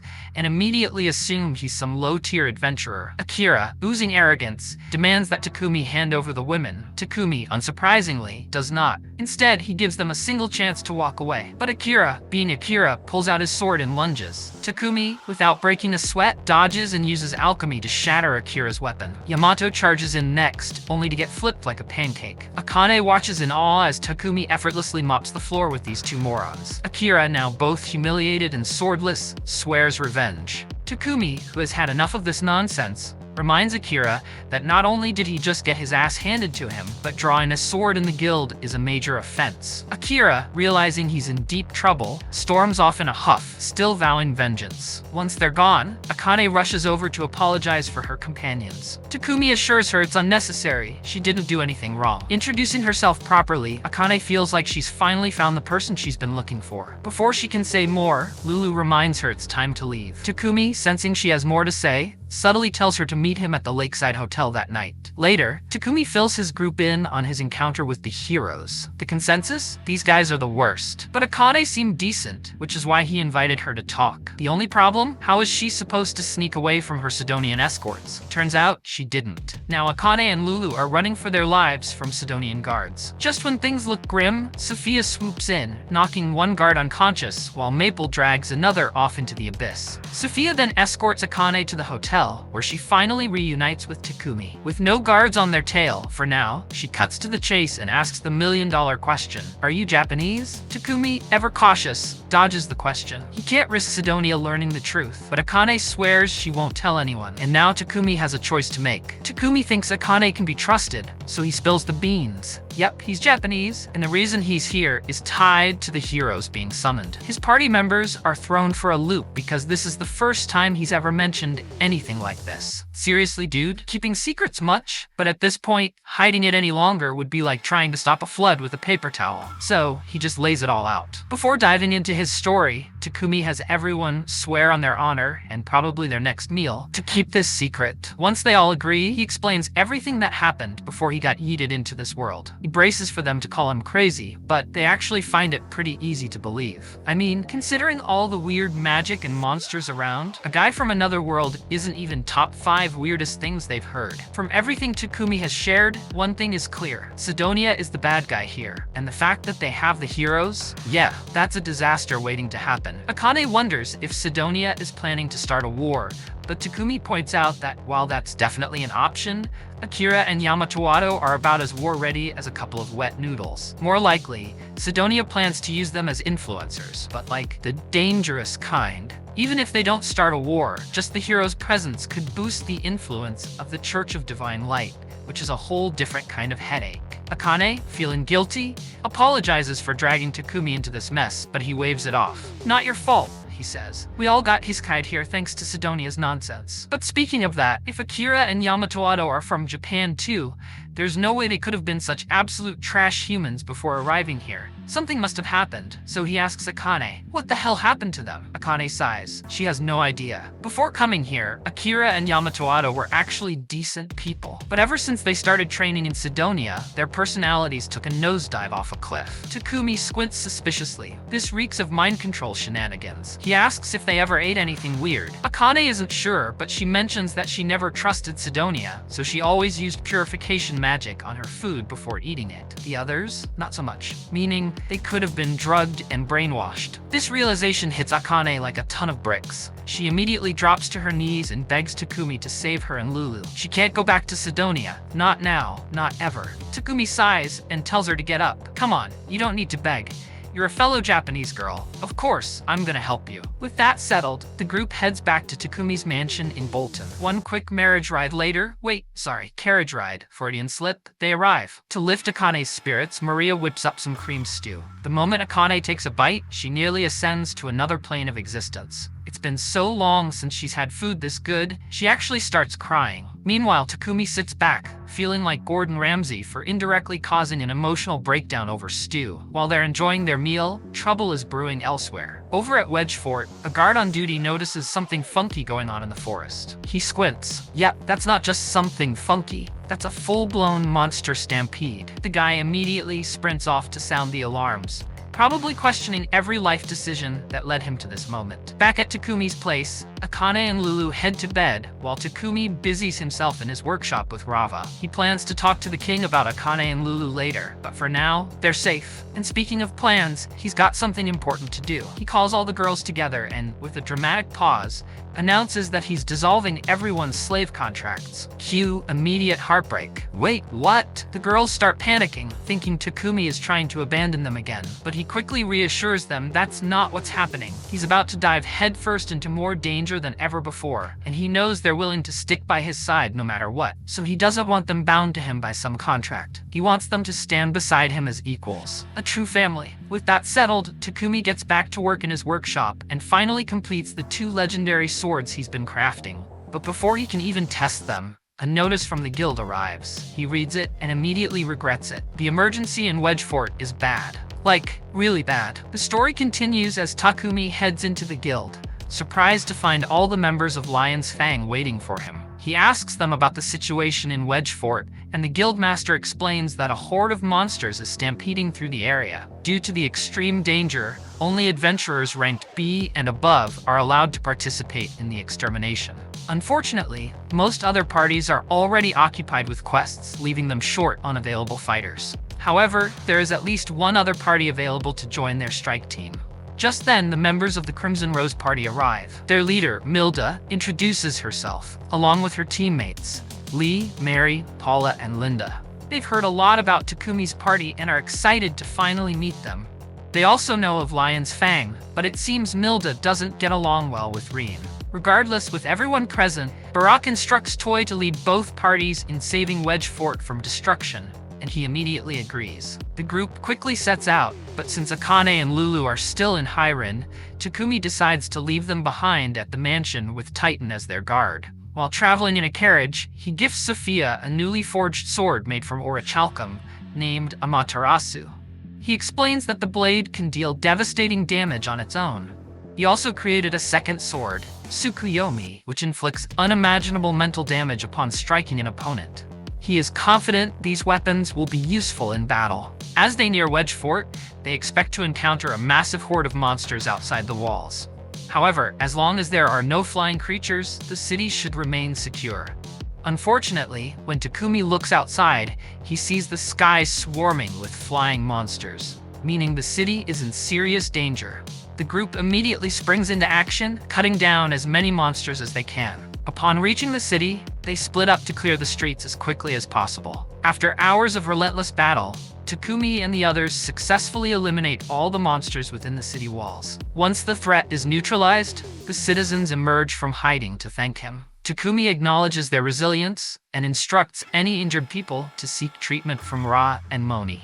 Meanwhile, He plans to take Sophia and Maria to finish off the remaining monsters. However, something feels off. Though the monsters appear to be retreating into the woods, their movements are too coordinated. Takumi suspects there must be a leader controlling them. Though such a phenomenon is unheard of, he reminds the group that when Sidonia summoned the heroes, there was a massive mana fluctuation throughout the kingdom. It's possible that this surge caused some monsters to evolve.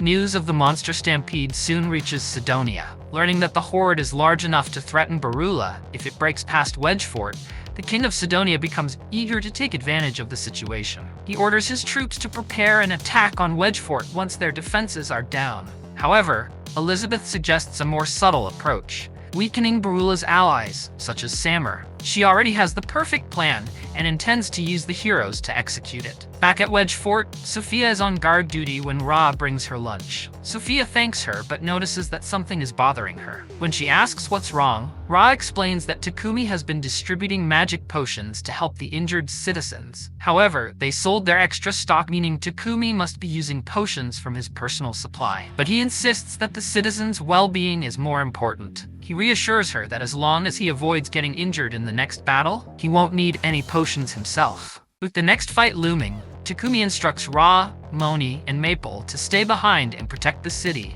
while he, Sophia, and Maria head out to battle again. Just then, Maple warns him that the monsters in the forest have begun attacking once more. The group quickly gets into position, and Takumi lays out the battle plan. They will first unleash a barrage of magic attacks, then Takumi will lead the charge into close combat. As the battle rages, Takumi, Sophia, and Mary hold the front lines, while Maria and Ra provide support. Their strategy proves effective in thinning out the first wave of monsters. Adventurers move in for close quarters combat, preventing most creatures from reaching the city walls. Those that do are swiftly eliminated by Maple. The only issue is Sophia. She's fighting recklessly. Despite this, the monsters eventually retreat. However, something horrifying happens next. The creatures suddenly turn on each other, engaging in brutal cannibalism. Within moments, only one remains, a far more powerful entity. Takumi quickly deduces that this must be the leader. The monster leader unleashes a powerful blast at Sophia, forcing her to dodge. But due to her close proximity, she gets struck and sent tumbling across the forest floor. Takumi rushes to her aid before she sustains further injury. However, as soon as Sophia regains her footing, she deliberately puts herself in harm's way to draw the monster's attention. Though she successfully lures it, she is barely able to evade its relentless attacks. Eventually, she is hit and collapses. Just as the monster is about to finish her off, Ra, Maria, and Maple launch a fireball, knocking it back. This gives Takumi enough time to reach Sophia. Once she is back on her feet, they unleash their strongest magic together. In a final move, Sophia tosses Amaterasu to Takumi, who uses it to sever the monster's wing. He then channels all his power into Tsukuyomi and delivers a fatal strike, slicing the beast in two. With the leader defeated, Takumi rushes to heal Sophia.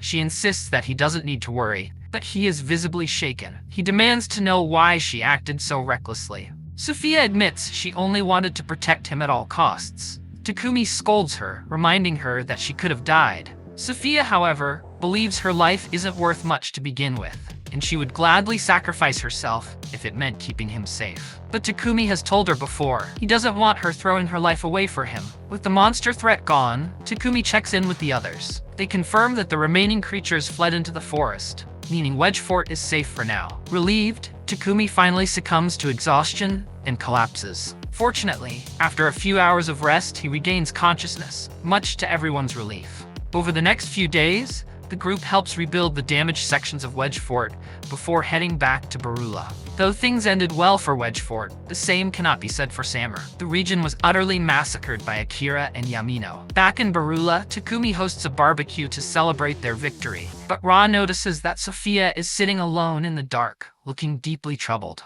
Akane also picks up on her distress and asks Maria about it, but Maria has no idea what's wrong. She only knows that Sophia has been acting this way since their return. Assuming Takumi might know, Maria forces him to talk to her. Takumi approaches Sophia and apologizes for yelling at her in battle. However, Sophia knows she was at fault for recklessly risking her life. Takumi understands her desire to protect him, but he makes it clear that he would never want her to die for his sake. He reminds her that he sees everyone as partners, which means they must treat each other as equals. From now on, he wants Sophia to value her life as much as she values his. A few days later, Takumi takes Lulu and Akane to meet the Lord to officially request permission to shelter them in his mansion. Since this is a significant international issue, the Lord agrees, but he also informs Takumi about the massacre in Samur. According to reports, it was the work of the other two heroes. Akane feels immense guilt, wondering if she could have stopped them had she not fled. Takumi reassures her that it's not her fault. Even so, Akane knows she will have to face them eventually, and she vows that next time, she won't run away. Takumi is appalled that Sidonia would use teenagers for their own selfish ambitions. He decides to visit Nolan for answers. When they meet, Takumi asks if there was a reason he was sent a year into the past. Ever since then, his life has become deeply entangled with Sidonia and the heroes. But Nolan simply tells him that the future is his to shape. Determined, Takumi vows to protect those he cares about. He cherishes his new life and his work as an alchemist. If stopping Sidonia's schemes is the only way to safeguard his future, then that is exactly what he will do. Thanks for watching. Want more anime recaps? Subscribe to the channel and turn on the notification bell.